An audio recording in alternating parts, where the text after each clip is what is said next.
and welcome back to the Double Fall podcast. It's been a while. Life has sadly got in the way. I'm one of your hosts, Will, and I'm accompanied by my good friend, Coach Jeremy. The tennis season is almost upon us. The ATP Next Gen Finals is the perfect way to sprinkle in a little tennis before the real season gets fully underway. Jeremy, this has been a fun week. It's a cool format. It's very quick. 4 games a set, no deuce or no advantage on deuce points. I like this format. I like how they're experimenting with these younger kids in this format, and it's been a great week of tennis so far.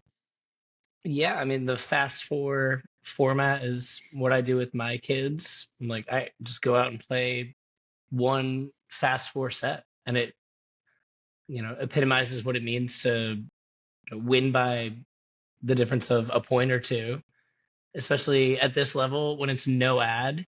It's all right, Yeah. 2-all, someone's serving that no ad point. Whoever wins that is up a break, and then they just win the set.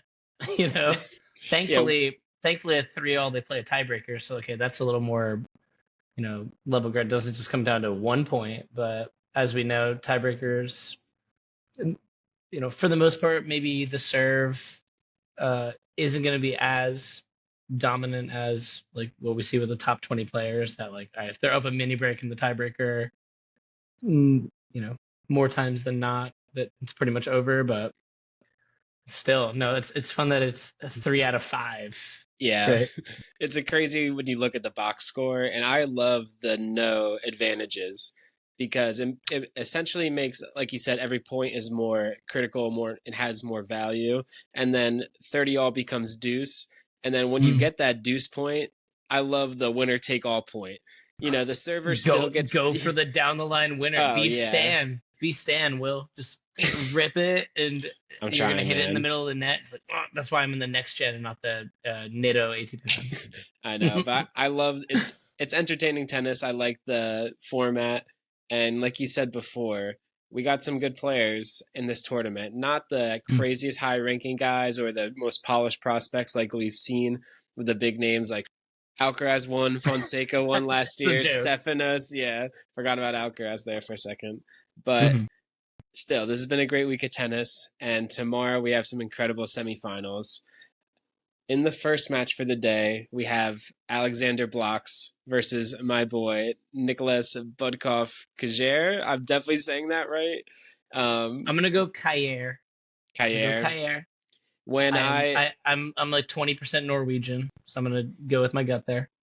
I know, and I've been watching most of these matches on mute at work, so I haven't been able to get the commentary pronunciation for these players' names. But I was a little early on the NBK or Nico train because I saw him. He was the number 1 junior last year at the U.S. Open, and I bought quarterfinal tickets to Ash, upper deck seats with our friends, and we thought we were going to get Sinner versus Tommy Paul in the day session. And then that year was when Alcaraz and Djokovic got upset early, so they moved the Sinner match to the night session. So we ended up with Daniil Medvedev versus Nuno Borges. And that was like a double bagel breadstick match, and we were like cheering when Nuno Borges got a game. But so we were kind of bummed out, and the only saving grace that tournament was being able to watch BUDKOV KJAER as the number 1 junior. We watched him play singles and then doubles with Henry Bernet. So it was pretty cool. I was like, I love his game, very solid, looked like a good kid. So I was like, I'm definitely going to follow this guy because, seeing him live and then getting to root for him, there's something special with that always.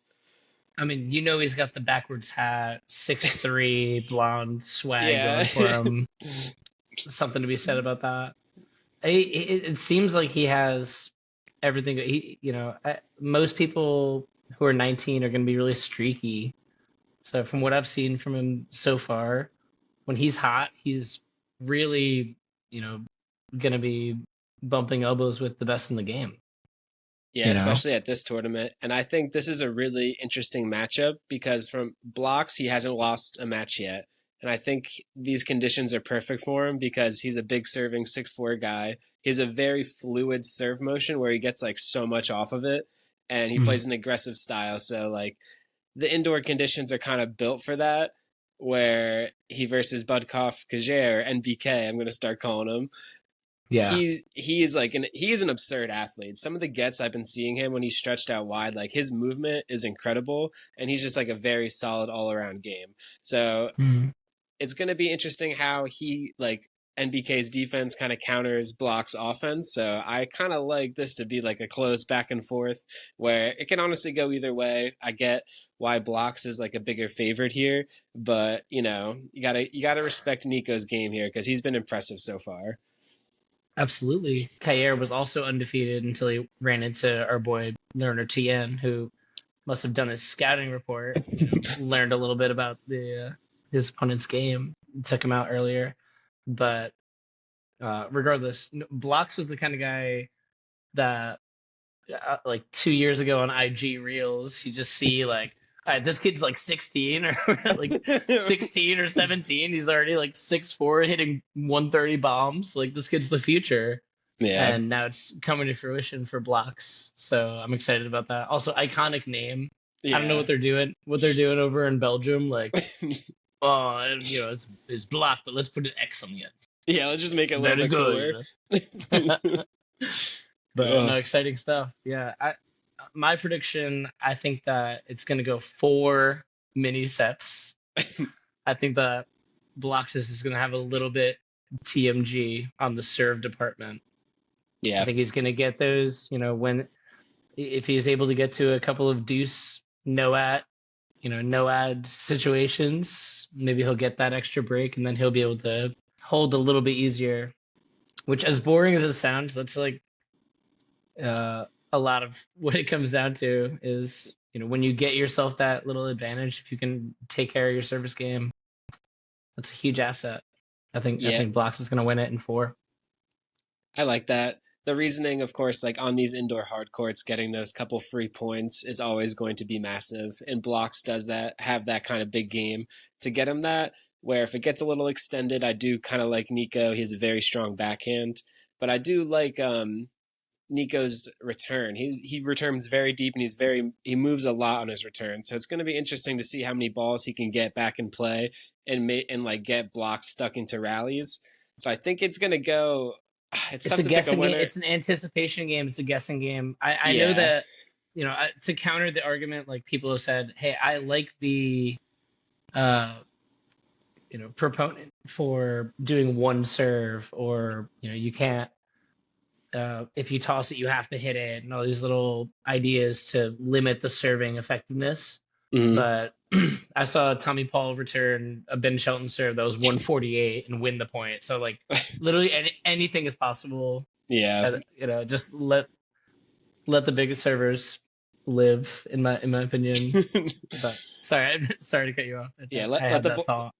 Let the boys unload on a couple freebies to see how hard we can hit these balls and make tennis more exciting. But yeah, I'm gonna go. As much as I want to pick, I don't know. I'm going to go Nico in 5, but it's probably going to be Blockx in like 4 or 5. But I want to root for my boy Nico, so I'm going to go with my heart and take him in 5 because that's why we do this. We got to support our fandom here. Let's go, Nico.